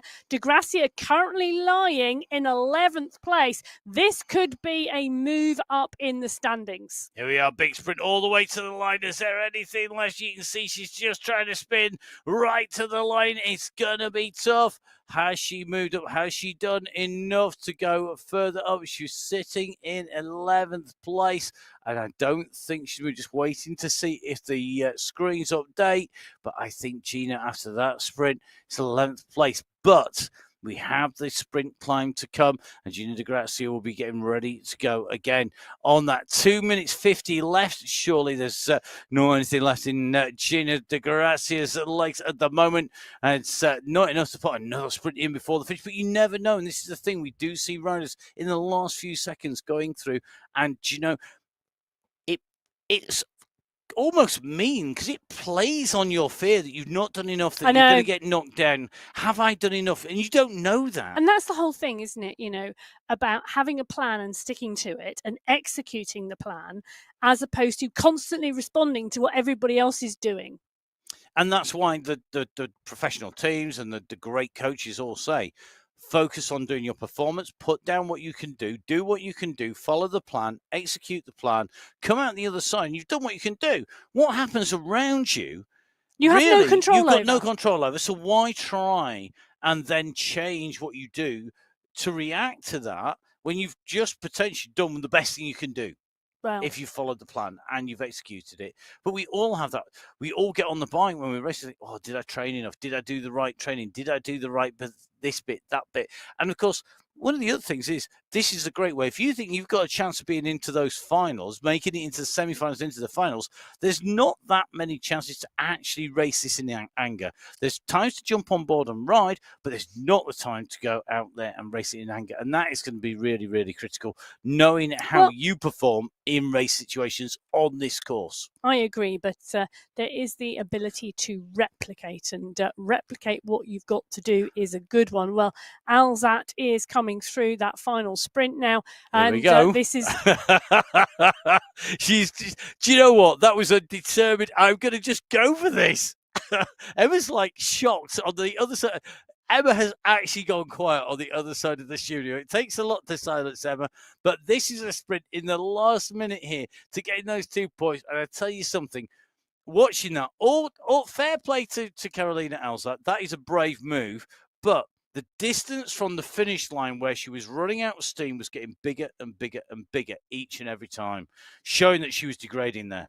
Well, that's it, isn't it? And really interesting to see different riders playing this very, very differently.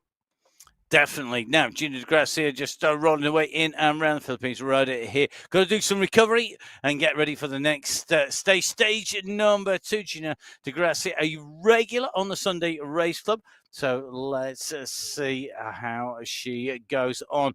Now, this is when the core skills come in. We've got 4 seconds on the clock, 3 seconds. Already the riders need to be thinking beyond the time, which is just run out, and thinking about the next stage. Well, they do indeed, because that is it. We are on 0 seconds on the clock. The riders have had their 15 minutes to set the fastest time through that 300-metre segment. The top 20 riders scored points, the 40 points going to the fastest sprint. And you can see there, fastest sprint being set in lap 1 by Katie Bago. 40 points she gets for that. Carolina Alzat in 2, 38 points. Amy Marin, 36. Shiki Fu, 34. Catherine Tompkinson, 32. Elena Lopez in 6th, taking 30 points. Asafas Berglund taking 28 points in 7th. Laura Tukanis taking 24 points in 9th. And Carla Lenore taking 18 points in 10th. Gina De Gracia picking up 20 points in 11th. And Alexandra Knowles picking up 18 points in 12th. So all those riders scoring points. Now, if you weren't a sprinter here, one of the things you might be thinking is, do you know what? If I don't go for this on the sprint, I'm going to score 18 points.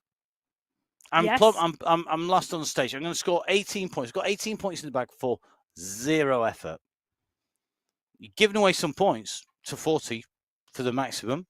You know, you've given away 22 points, but there are big points on stage 2. So, is it worth the risk? Is it really worth putting any sprint at all in on that one if you're not a sprinter? Yes.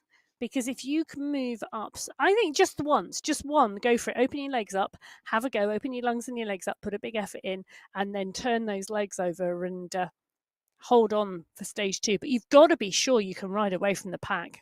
Well, let's see. Remember that was stage 1. The next stage is stage 2, but this is actually stage number 3 when we come to the World Championship Finals.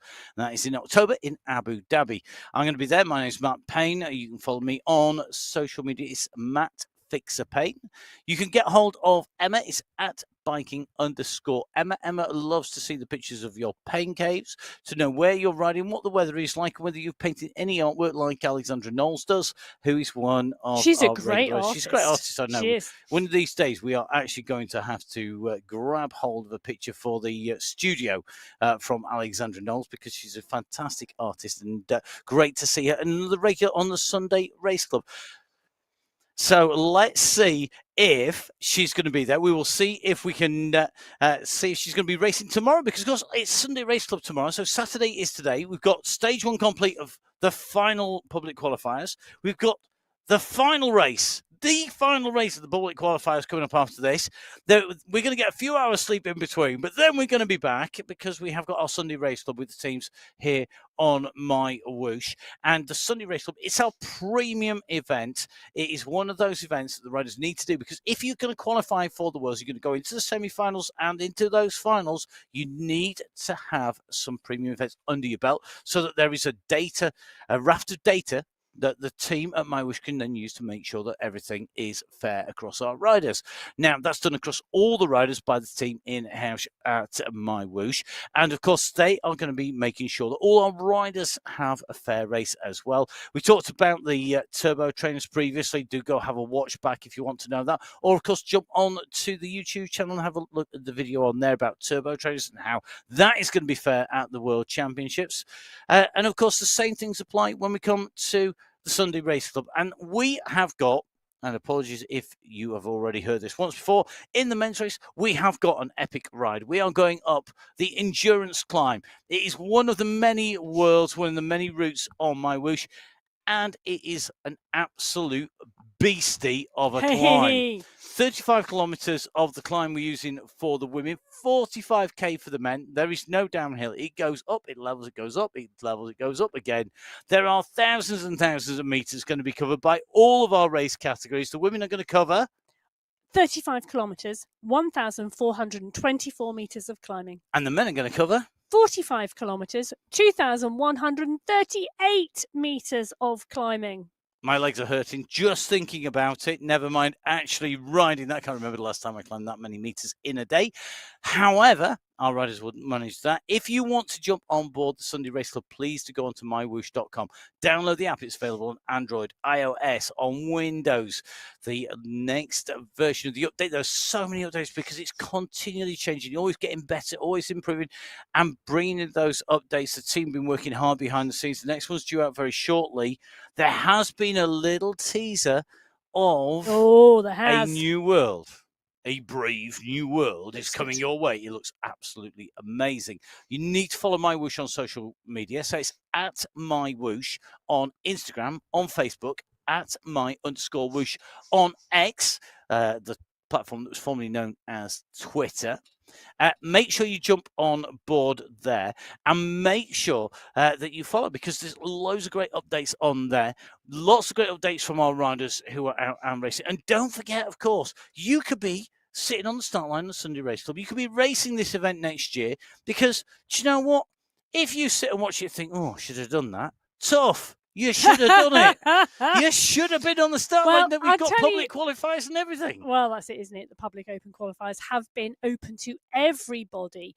Anybody could put their name on that start list, and indeed a number of riders have, and they have qualified for the semi-finals. Well, there are other races you can do, not just the Sunday Race Club. You could do the MyWhoosh Classics. It's a classic. You can find those on the events page as well. Those are twice a week.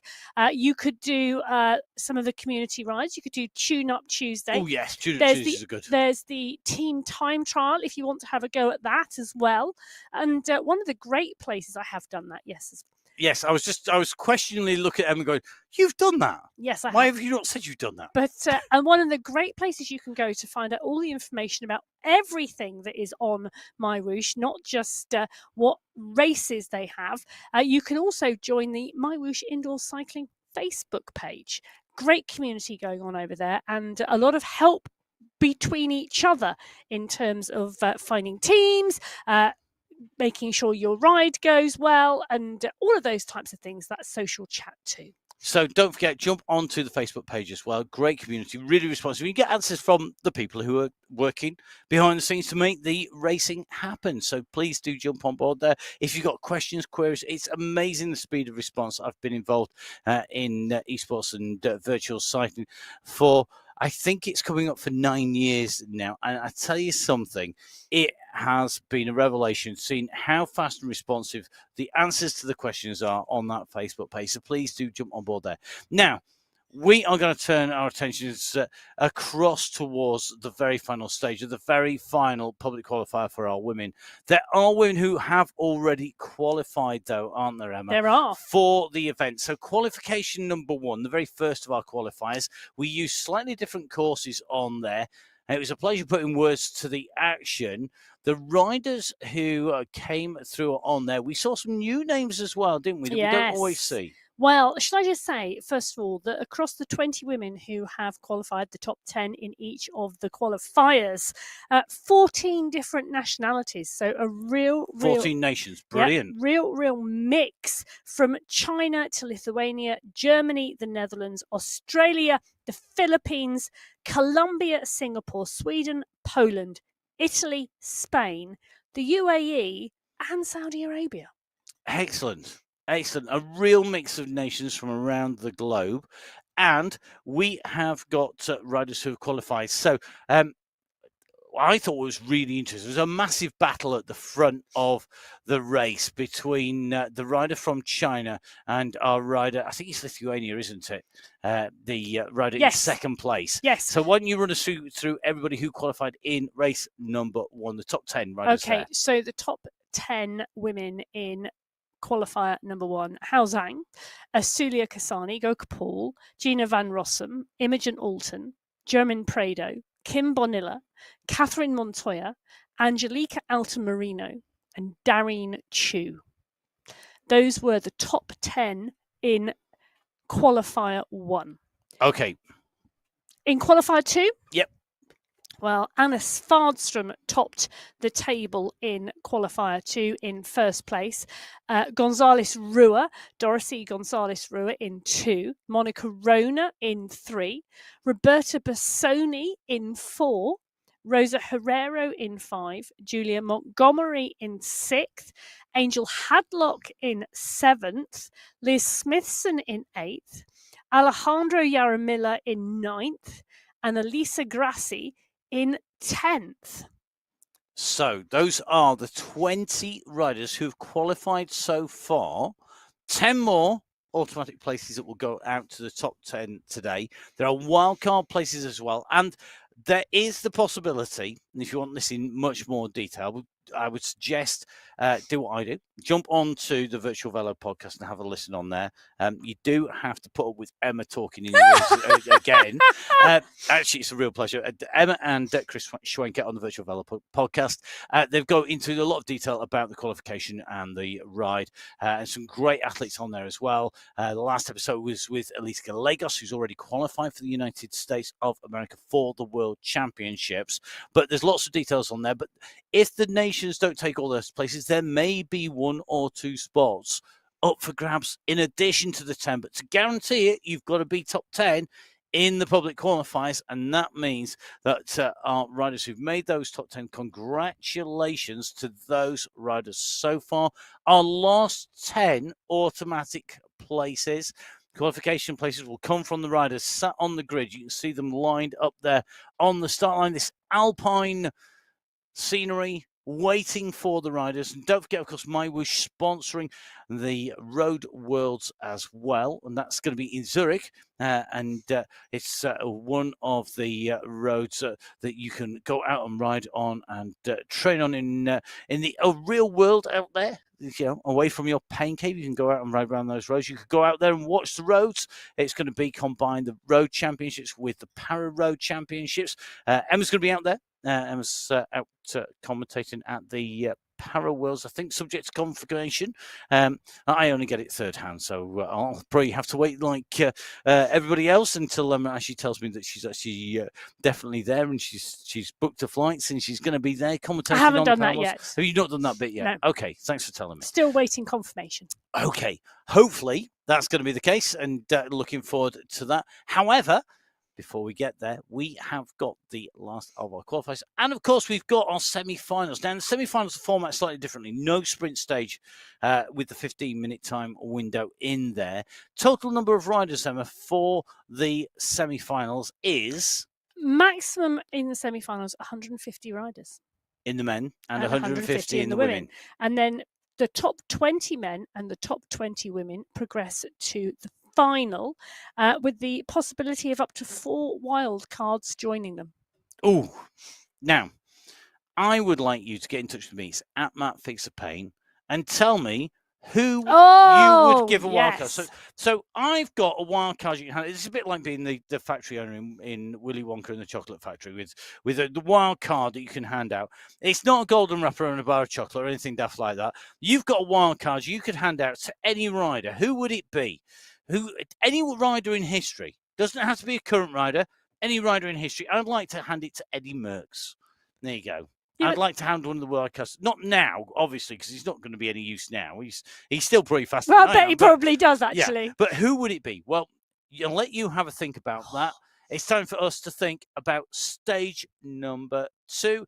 In qualifier number 3, the final public qualifier for the 2024 UCI Esports Cycling World Championships. The finals coming to you from Abu Dhabi. This is the course. 3 laps following where our yellow fire trail is. That's the riders scorching their way around. Well, the riders are going to scorch their way around this stage. You try saying that quickly. So the lap is 4 kilometres in length, and the riders will be doing 3 laps of this race, so 12 kilometres in total. And each lap at the lap banner, the riders will score points. The first 20 riders across the line will pick up points at the end of lap 1. 20 points goes to the first person across the line, 19, 18, 17, 16. I'm struggling at the moment. Points down to 1. At the end of lap 2, 20 points down to 1. At the end of lap 3, it is double points. So the first person across the line at the end of lap 3, 40 points, then 38, then 36, then 34, down to 2. So the points on the last lap can really change things. Let's see if it's going to change. Which 10 riders will be the final 10? Here we go. 3 laps of the circuit, the final race of the public qualifiers of 2024 for the UCI Esports Cycling World Championships. Your race field is up and riding. Katie Bago, the points leader in the clubhouse as she came round after the very first of our stages. But if you're a climber, this is a good course. We've just dropped down from our start-finish line. We've got a little bit of a drag now to a climb partway around the circuit. If you cast your mind back to the map, imagine there's a big ridge that you have to get over that runs from the top of the screen to the bottom of the screen. That's essentially what the course is like. Left-hand side of the circuit is go around clockwise. At the moment, we're on the long drag to go over and up to what is a steep little end to the climb. We then drop a long, long way down to go into our final climb. The final climb is only about 600 meters long. Alexandra Knowles is there, and I told you she's not just there. Not only artwork in the background, I tell you what, how to be super cool. Be able to paint like Alexandra Knowles and to always be filmed with a cap on as well and race the World Championships simultaneously. Well, Knowles is in the mix here, currently sat in 8th place, just rolling through this group, actually. Alzat, Lenore, Lopez, Tompkinson, Marin, Burgess are here too. So it's an interesting group. It's a big group of riders. Katie Bago is in there as well, but she's at the back of the group. Now they're rolling at the moment. Very, very shortly they are going to hit the climb. Not the main climb. This is the middle climb, I'm going to call this. It is. It's midway around the lap. It's the midpoint on all of the laps. You can see we're just going to come to the right-hand side.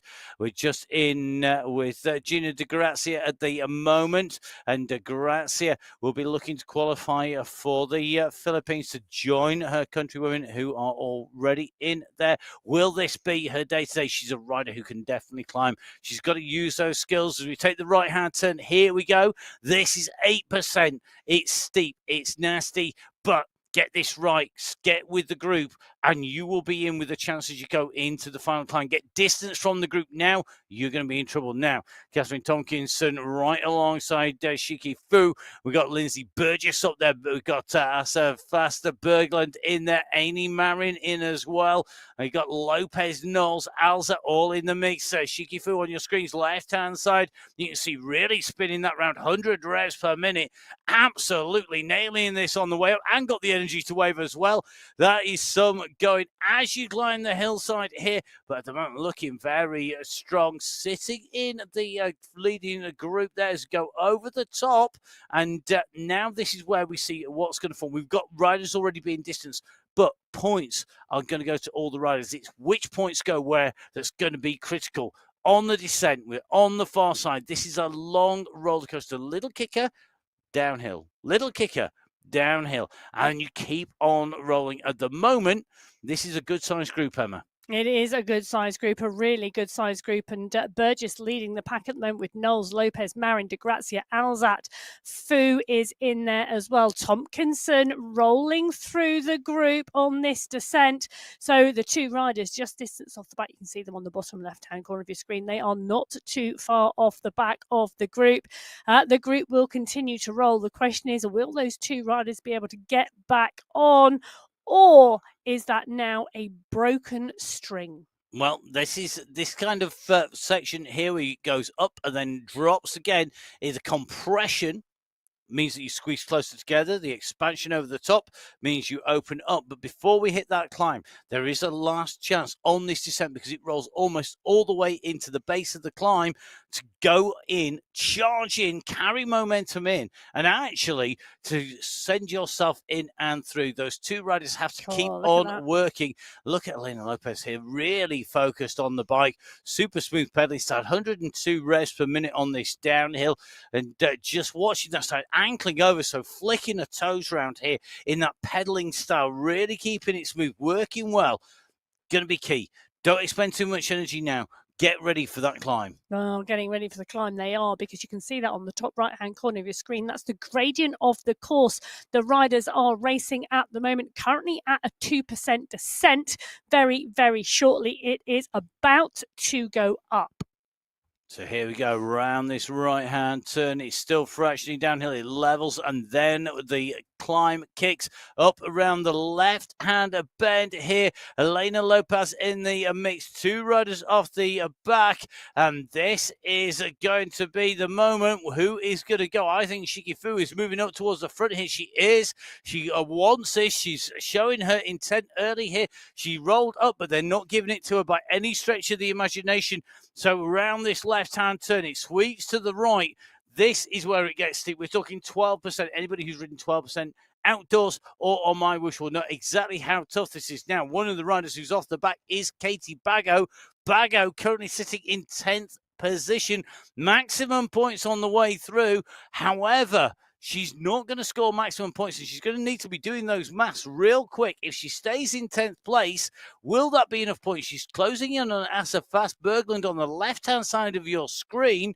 That would put her up into 9th, but the leading group, Burgess, Marin, Tompkinson, De Grazia, Alzet, Lopez, Fu, and Knowles at the moment are continuing to push. They're not together, but there's not much distance between them. Round the turn they come. There isn't much distance between them. It's Burgess on the front here. Now, this is really interesting because in stage one, Burgess, well, she was in 9th place overall, and, well, she saved some legs. She really has, because she's pushing on at the front here. Tompkinson is there as well as Alzat, Marin, Lopez. Carolina Alzat's having a storming ride today. Absolutely on form. Well, Katie Bago is still sat in 10th place. She's following Asa Fast Berglund. So as we see Burgess coming up now over to the top of the climb, she's got Tompkinson and Alzat on her wheels. Marin now 5 seconds back with Lopez and Fu. De Grazia and Knowles are all back in that second group. So the first three riders now up and over. The end of lap 1. Well, it's Burgess who picks up 20 points. Tompkinson picks up 19 and Alzat 18. So that should have helped Carolina's Alzat, the repeated sprint from Alzat. So it's Burgess, Tompkinson and Alzat in that order at the moment. Let's just keep an eye on the screen. De Grazia goes through in 4th place. Marin in 5th, Lopez in 6th, Shiki Fu in 7th, and Alexandra Knowles in 8th.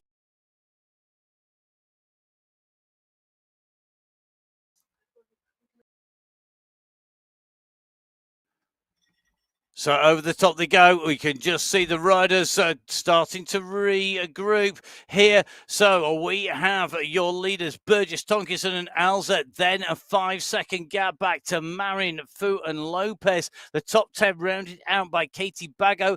So it is Burgess, Tonkinson, Alza, then Gracia, then Marin, then Lopez, then Fu, Knowles, Berglund and Bago. They're scoring the 20 points down to 11, 20, 19, 18, 17, 16, and so on all the way through.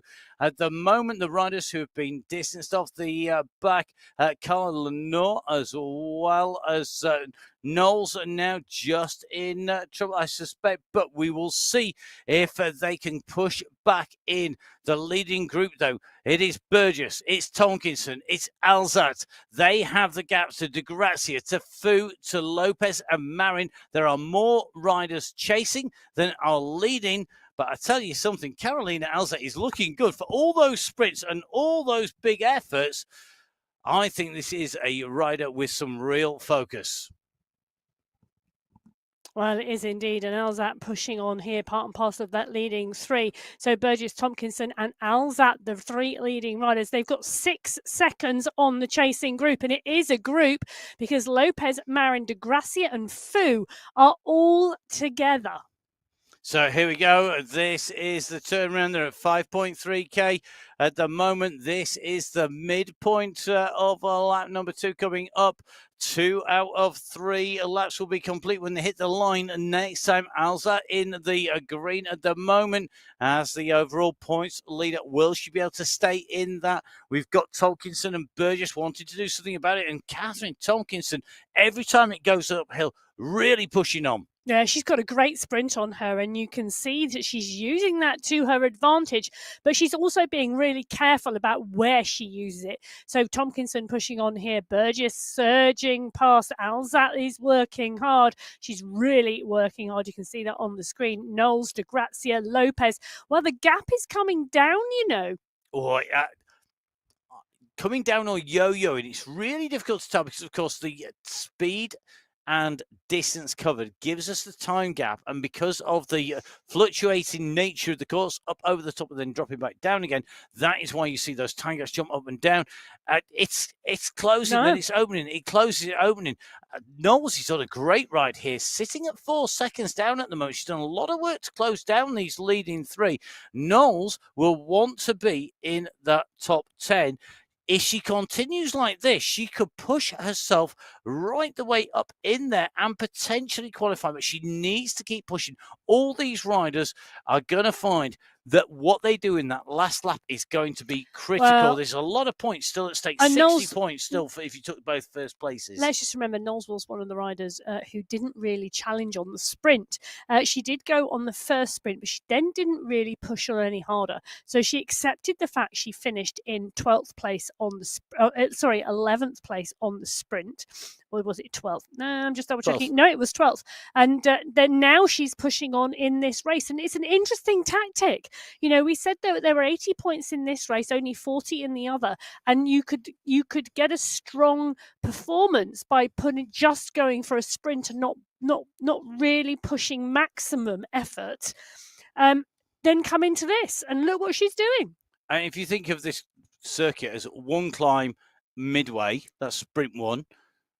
To get over the top of that, sprint 2 is then to get to the finish line at the end of sprint 1, and then you repeat that 3 times. 6 sprints, basically. If you do 6 sprints here in stage 2, you get a lot of points and break the racing and make the racing happen and be really instrumental in deciding where the points are allocated. Well, these 3 riders are definitely being instrumental at the moment. Lindsay Burgess of Canada, Catherine Tompkinson of Great Britain up here in the mix with Carolina Alzate. I think that's a Colombian flag, if I remember correctly. Yes, it is indeed. And interesting to see Katie Bago now moving past Asafas Berglund towards the back of the field.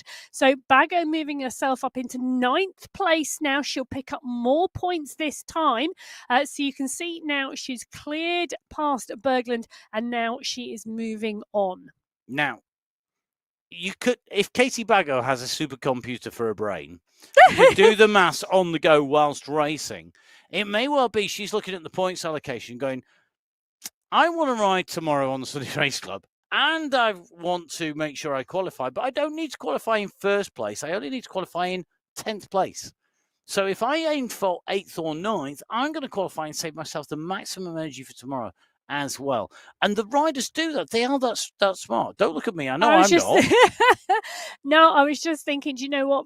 Riders do think like that, and they do think about what do I have to do to achieve the result I want, rather than, absolutely not be able to then carry on with the other goals I have this week. Yeah, and that's the thing, isn't it? The riders have got to get the training right. It is still a training week, potentially, even if you're looking at the World Championships in October as your prime goal. Getting the training right now, laying that foundation, getting the right type of training is going to be critical. Here we go. We're on our way up to the top. Getting the practice on this hill is critical as well, because this will be part of the semi-finals and the finals on the 2024 UCI Esports Cycling World Championships. Lindsay Burgess, a rider who moved herself into a faster time, but not a better position. 9th as we came through in the sprint section in that qualifying 15-minute window. At the moment, leading this race by 5 seconds from Catherine Tompkinson, 6 seconds from Carolina Alze, 20 seconds or so back to the chasing group. That is yo-yoing, so I'm going to caveat that with that. That is live at the moment, but Burgess goes over the top of the climb, takes maximum points going over. Alzette goes through. She collects her points as she comes through, and I think that is going to have done a no harm whatsoever. Burgess, Tompkinson, and Alzette going over the top. They have got the 3 fastest times through the lap around there, and I've got to say, this is going to be really interesting now. Let's see those points. 20, 19, 18. So Burgess's attack gained her 2 points on Tompkinson on that climb, and 1 point on Alze. It's closed the gap down. Behind, it is very, very close, I think. Now, Fu, 4th place, 17 points. Knowles, 5th place, 16 points. De Grazia, 6th place, 15 points. And Lopez, 7th place, 14 points. That is going to change the complexion of the racing in a big way overall as we move on with one more sprint to go. Now, Katie Baggo's got to get over this climb. She's moved into 9th place. She needs to stay inside the top 10 to automatically qualify for the semi-finals overall. At the moment, these are the points that have been handed out. She knows that she's losing ground to Burgess, Alzette, Tompkinson, Fu, Knowles, De Grazia, Lopez, and Marin. How much ground can she afford to lose before she starts to have to worry?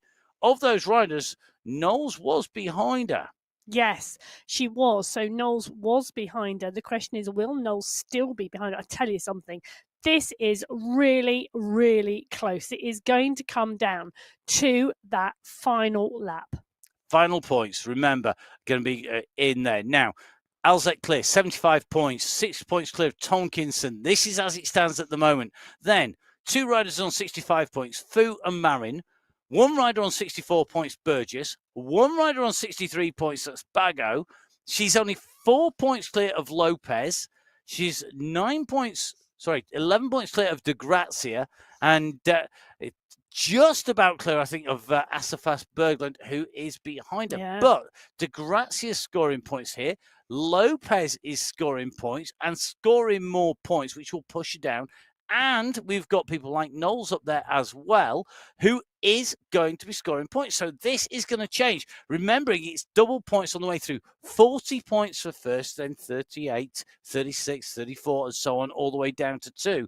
Those gaps are going to be critical. We're coming up to the midpoint climb for the last time on lap 3, the very final time these riders and any riders will be going up here in a competition in the World Championships until we reach our semi-finals stage on the 6th of September. Make sure that you subscribe to the MyWhoosh YouTube channel for all of the coverage with myself, Matt Payne, and Emma Martin. Don't forget, of course, if your first language is French or Arabic, then, of course, our colleagues are going to be covering as well. And we love to bring all of the action. Amazing team behind the scenes making it happen. and showing us that our race leader at the moment, Catherine Tompkinson, the fans are blowing the big screen in front of her, takes a drink from the bottle, making sure that she's hydrated coming in. This is the run down towards the final climb. She's got Alza and Burgess on her wheels. Then Knowles, Fu are together. De Grazia, Lopez, almost together, 10 seconds or so separated, and could get close there. Marin coming behind as well, but Bago, the leader on on stage number 1, is in the danger zone. How far will she drop? How quickly will she drop down? It's going to depend on those points. Has she done enough? Is this the supercomputer at work, getting exactly the right number of points? These riders are not leading anything to chance. They're not doing the maths. They know the best way to go through is to win. The moment prime spot is Alzet. She's the rider with that green skin suit on the right-hand side of your screen with Tompkinson and Burgess for company. Burgess on the right-hand side of the screen. And we've got Tompkinson just rolling through. Bago, though, left-hand side of your screen, solo at the moment, just coming over that high point, giving away time. But she's got time on Fast Berglund. She's got time on Lenore. This means that she's going to go through in 9th place and is going to score some good points. She is, and the question will be, will the points she scores be enough? Now, interestingly, she's currently lying in 6th place, but it is so close. So close yet again, and these double points on this final lap are going to count for everything. So at 11.1 kilometres now into this 12-kilometre race, they are coming up for 800 metres to go. It's Tompkinson, Burgess and Alzat. The three of them are battling each other for those 40 points, because that's what the first rider across the line at the end of lap 3 will get. The chase is on behind, and it's looking like Fu and Knowles have gone clear of De Grazia and Lopez now. And now it's about hanging on, getting into this final climb and then seeing where those points are going to land, getting over the line. Burgess, Tompkinson and Alzat. So Alzat in the green, Tompkinson in the UAE ADQ colours moves on the right-hand side over into the race lead. Burgess drops to the back in the blue shorts with the red and white jersey there. The red bands on the side. Tompkinson kicks first here. 6 watts per kilo. She wants to try and go clear. Burgess responds, jumping up to 7, gets onto her wheel. Alzat comes alongside her, but they can't match Tompkinson at the moment. Into the right-hand bend here. This will take them into the penultimate apex. The left-hand turn will line them up for the finishing line. Alzat at the moment is at 5.5 watts per kilo, but at 6.5 now, heading for 7 is Lindsay Burgess. Burgess of Canada is leading this out at the front of the race. Behind Tompkinson is trying to answer this. Who's going to take away the maximum points in the final sprint? Burgess is in the driving seat, but it is going to be agonizing these last few 100 meters here. Burgess leading. Tompkinson can see it, and here comes Alza. She's not out of it by any stretch of the imagination. Burgess sitting at 5.5 watts per kilo. Can any of the rest of the riders go out on a sprint? Is anything left in Carolina? Alza's legs after all those sprints. That's the banner. That's the banner. And Burgess is still leading this out from Alzat, from Tompkinson. Lindsay Burgess from Canada is pushing towards the finish. Carolina Alzat is coming, but she's not going to come quick enough. Lindsay Burgess is going to go under the line. She's going to finish the race and take the 40 points at the end of lap 3. So over the line she goes, takes away maximum points in that final sprint for the line. But Alzate Tompkinson come through now behind. Shiki Fu has just dropped Alexander Knowles. Gap has gone out to 4 seconds at the moment. So Fu aiming to score points. Fu sitting in 4th place overall, tied with points on Amy Marin. Amy Marin currently sitting in 8th place. So Fu should move up over the top at the moment. Those are where the points have gone so far. Fu will be joining them in 4th place. Then it's going to be Alexander Knowles. Great ride by Knowles. Yeah. Absolutely smart, tactical riding. She's going to hit the line. She's going to take away 5th place. 32 points behind. It's going to be Gina Di Grazia, who's in 6th position. So Gina Di Grazia on those last few hundred meters. Behind her is Lopez, is Marin, along with Bago, the leader after stage 1. Gina Di Grazia all the way over to the line. You can see breathing hard there. Massive breath. A big sigh of relief there. Over the top she goes and spins those legs out. It's time to get some recovery done. Well, that meant a lot to her. And has she done enough to qualify for the world's semi-finals? We will have to wait and see. This rider, though, I wouldn't want to play poker with, because she has played this very, very smart indeed. She went out on stage 1. She has Amy Marin in front. And in the initial part of this stage, she was sitting further down this race field. She just pulled herself up a little bit. She looked at what she needed to do, and she played those cards. And at the moment, could well have played a blinder. She's 22 seconds behind Amy Marin, who's the rider we're watching coming up towards the line at the moment. Well, Gina Di Grazia is still cooling down there, and I think that is going to be job done for Gina Di Grazia. I think that is. I'm not sure if Gina has actually ridden all 3 qualifiers on the way through to that, but she's going to join her countrywomen in the semi-finals. Congratulations to Gina Di Grazia. Will she be joined by Lopez and Amy Marin? Marin on the way in over the line at the moment and in and through. But this is the stage 1 winner. Katie Bago coming up to the line. She's going to be coming in and over the top. She makes her way through. So has she scored enough points to stay in the running for the overall? Let's take a look at the stage standing first of all.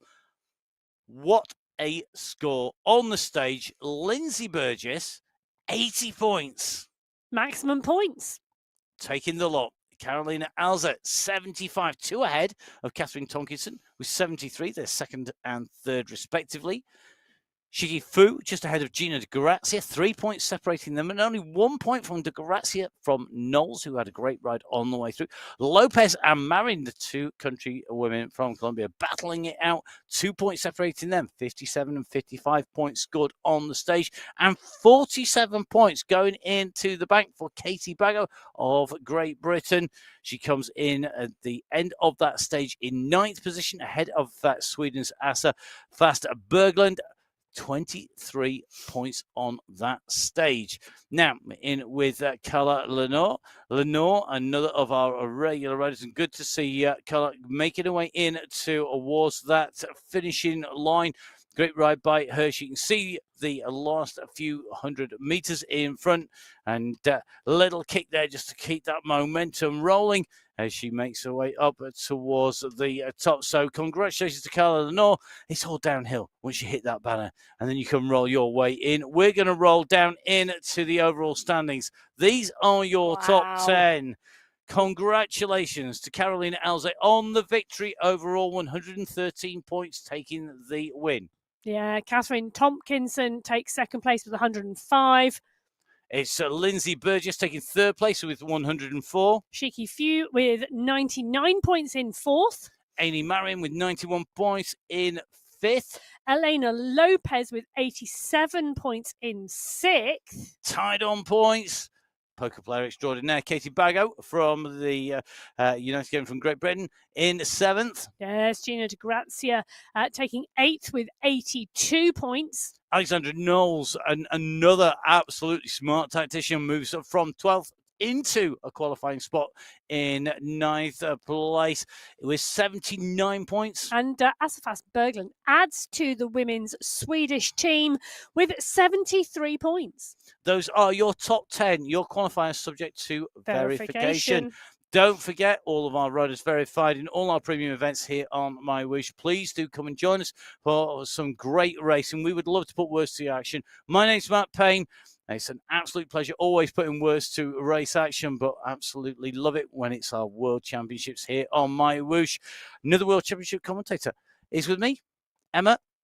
Riders can follow you at Emma, at Biking Emma. _Emma. You could tell the excitement has got to me. I absolutely love this. Now, the next race in the World Championships in the semi-finals is going to be on the 6th of September. You need to hit subscribe, like, follow on social media for MyWhoosh. On the YouTube channel. On the YouTube channel, on the Twitch TV. Please do make sure you jump on board there. Please do give it a like and a follow. Please do give Emma and myself a like, follow.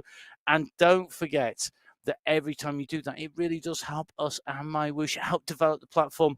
I've got to say a massive thank you for watching, to the team behind the scenes for making the action come onto the telly box in front of you, as well as making the racing as exciting as it is. A massive, massive thank you to our riders for keeping it entertaining, and of course to my co-hosts, Emma Martin. But from Emma and myself, Matt Payne, I hope to see you tomorrow for the Sunday Race Club. And if not, we'll see you between now and our semi-finals. Stay safe. We'll see you again soon. Goodbye. Goodbye.